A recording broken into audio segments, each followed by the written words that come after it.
accounts of the Epiphany story in the hymn. Are you okay back there? Okay, good.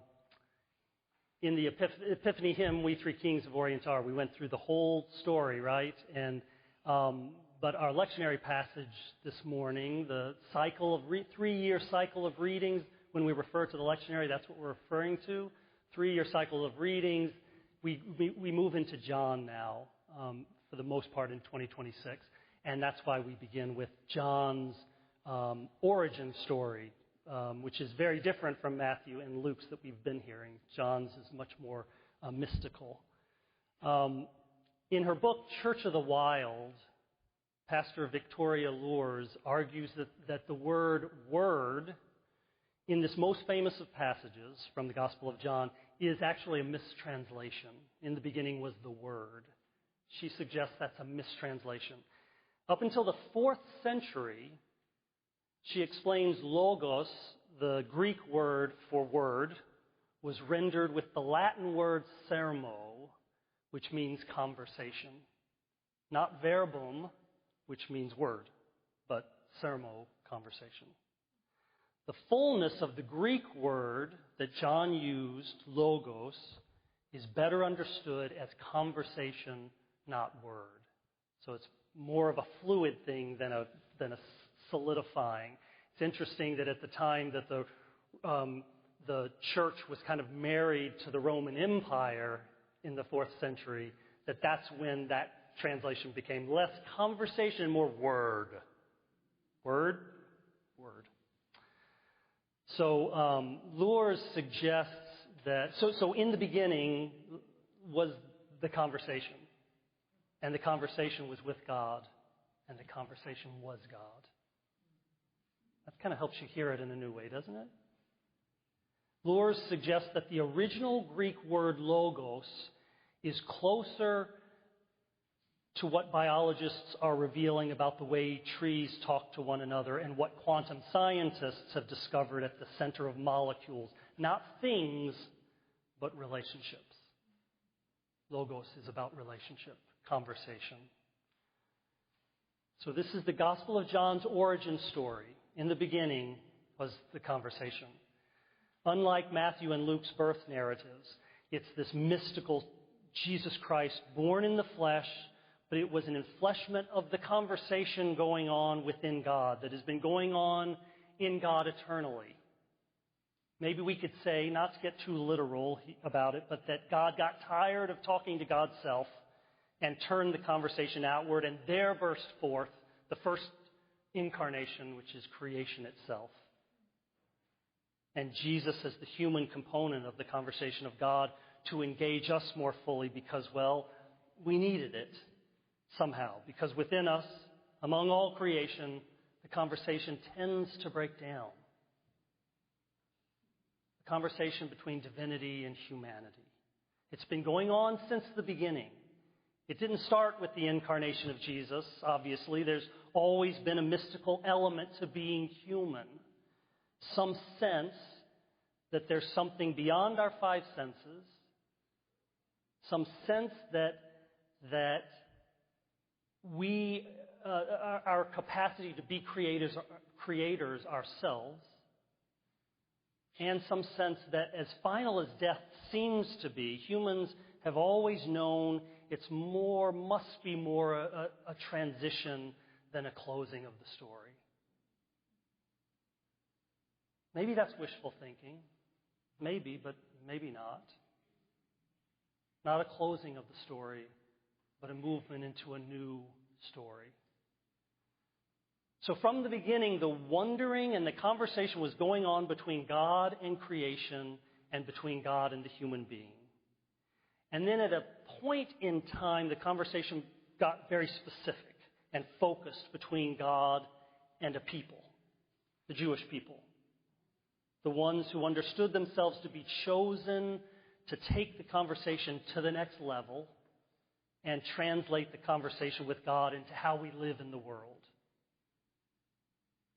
Sometimes the conversation was sweet, and sometimes it was terrible. There were arguments and screaming between the parties. But the conversation went on as God sought to convince the Jews of the right and righteous way for human beings to live. For instance, they didn't need to sacrifice children or virgins to appease a wrathful God. Nope, don't need to do that. Stop, please stop. Be an example to the world. Don't do that anymore. I'm tired of that blood. That needn't be a part of the conversation. And no king was what God tried to convince them to. You realize that? No king. That they did not need a king, for they had God. But the Jews weren't convinced on that account and said they wanted a king like other nations had, and God said, right there and then, it's in black and white in the Hebrew Scriptures, God said, that's a really bad idea to have a king. They'll take all the wealth for themselves and conscript your children into service for them, and they'll send you to war, and it won't be pretty. God said, no king, and the Jews say, come on, God. We're going to get slaughtered here if we don't have someone ruling over us and determining, and protecting us. And God was like, geez, don't listen to me, and let's see how it goes. They didn't listen, and it didn't go well. Are we listening? Even now? But God hung with them in the conversation nonetheless, chose special people, Jewish people, as his conversation partners on behalf of the Jews. He needed to get a little more specific. Okay, I'm going to choose some of you to be my conversation partners, and you can communicate to others. And the people he chose were like, no thanks. We've seen what happens when you are communicating with people. We'd rather stay out of this. And he's like, no. Those are the prophets, right? He's like, no. I'm talking to you. You need to talk to my people. And the prophets were like, please don't, no. But they, couldn't do anything but receive God's word and pronounce it to the people. And what did the prophets say? They said, don't mistreat the foreigner or the orphan or the widow. The prophet said, the true value and worth of our nation is how we treat the most vulnerable among us. That's what the prophet said. And they didn't listen great to that either. But then they would at times, and then they wouldn't, and they recorded it all in their sacred scriptures, which is really amazing that the Jewish people put it all in there. They didn't, sugarcoat it or whitewash it by any means. I mean, there are punks in their kind of origin story of the Jewish people. They are really a bunch of turkeys at times, some of them. They were amazingly honest about it all.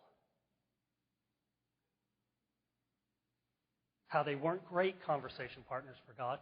Asked to be in the conversation, yes, but weren't great at being the light to the nations that God asked them to be.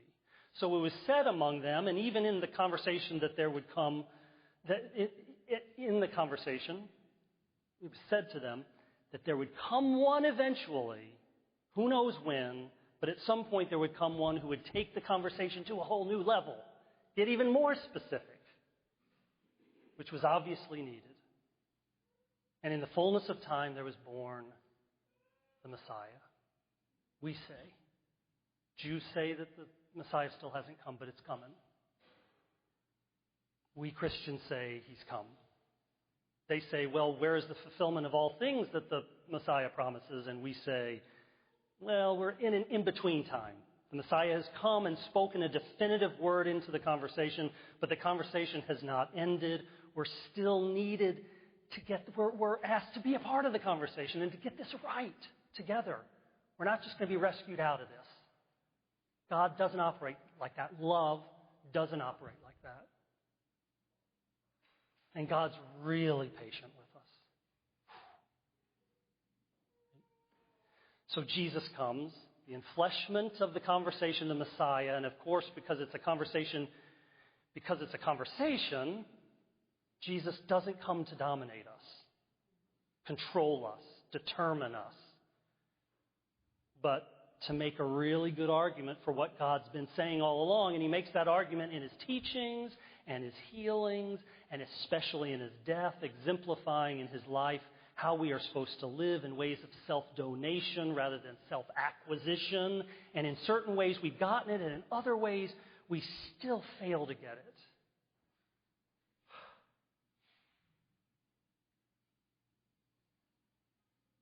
The conversation has been going on from the beginning.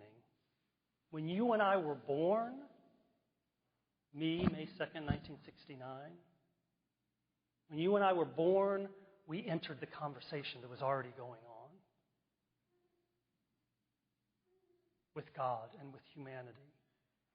Maybe you could say we were called out into this conversation by way of our birth into this world, each of us. We were born into a world where God had made a provocative case for God's love for the world through Jesus Christ. And you and I, each of us, all of us together in the church and beyond, as we come into life and grow through our lives, are a part of the conversation and must decide what we do with that conversation, how we participate in that. How do we respond to this radical statement that God has made in the world through Jesus Christ? Do we let it touch our lives, mold us, form us, direct us? How are we participants in the conversation? Are we easily distracted from the conversation? I definitely know I am. Do we not fully buy what God is trying to convince us of in this conversation?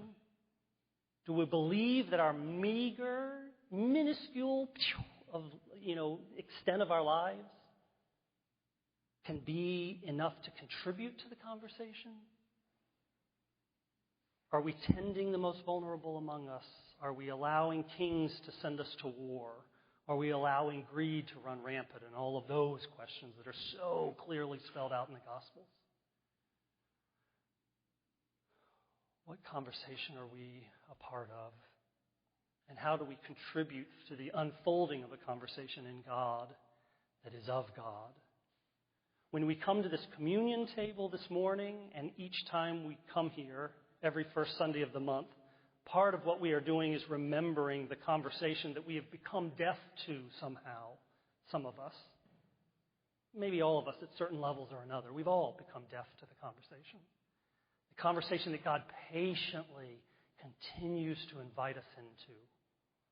When we eat the bread and drink the fruit of the vine, or dip our bread, which we're doing this morning, we're going to dip our bread into the fruit of the vine and receive it. Representing Jesus' life's blood and his body, we are saying, tell me again, God, what you mean. This is my body given for you. And tell me again why it matters. This is my blood shed for you for the forgiveness of sins. Tell me again, God, who we are and whose we are. I chose you to bear fruit in my name. And so we come here and we agree to continue the conversation. And ideally, we agree to do so with honesty. Because without being committed to truth and honesty, in the ongoing conversation, things very quickly run aground and stall in relationship, in conversation. We know this. If there's one thing that ruins relationships, especially our most intimate ones, it is secrets and dishonesties and deceptions. And it sure feels like we are experiencing that in spades right now with this administration and with social media and with AI. We literally cannot believe our ears and eyes anymore, can we? It is a very scary world of deception right now and dishonesty, which is what our scriptures refer to as Satan, right? Remember, the father of lies. Father of lies, that's how the devil is described, the father of lies. And so maybe that's the most important thing that we have to work on in our conversation with God in this new year is our own honesty. Our honesty about ourselves, in ourselves, how easily we can deceive ourselves and be deceived and deceive others. And then maybe the conversation, and then as we work on that and acknowledge that, and then maybe the conversation can lead to something real and lasting in this effort to make it on earth as it is in heaven. Seeking honesty with God in the conversation. This is a table of honest love. I am giving myself, my life to you, and I ask that you give it to others. It's that simple and honest. Let's not make it more complicated than that. I am giving myself, my life to you, and I ask that you give it to others.